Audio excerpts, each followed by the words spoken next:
انا لله و انا الیه راجعون.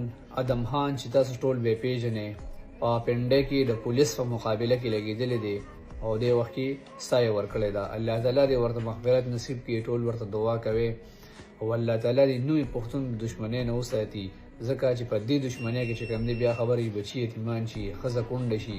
موږ ورته په سوشل میډیا کې ګنګ جوړ کړی وي دا کینګ دی، دا ګینګسټر دی، پلانکي ډنګرې او دغه ته څوک هم نه ګوري چې په بچو په ښځه یې ویست تېرېږي.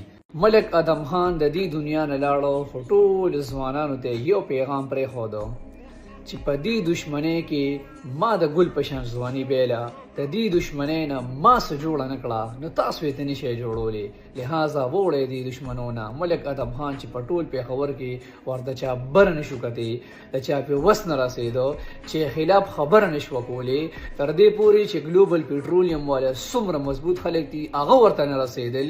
نن هغه دې دنیا نه لاړو نو ما تا پکې څه ویه. ووړئ دې دشمنو نه، ګل په شان ځوانۍ پکې خورې ریشي. والله الله دې د ګل په شان ته دا ځوان وبهي، د ګل په شان ځواني یې وه.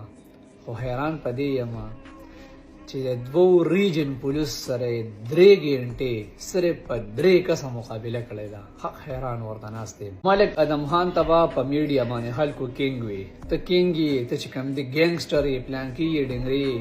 خلکو بول چې کوم دی هوا ورکوله او اوس یې د مرګ نه پس خلکو ورته بس دعاګانې کوي، خبره به ختمه شي. خو ده څه وکړل؟ خپل ځواني یې بیله، د ګل په شان ځواني. دې تصویر ته تاسو وګورئ، په مرګ به پیرزو شي، اما خو په مرګ نه پیرزو کېږي یار.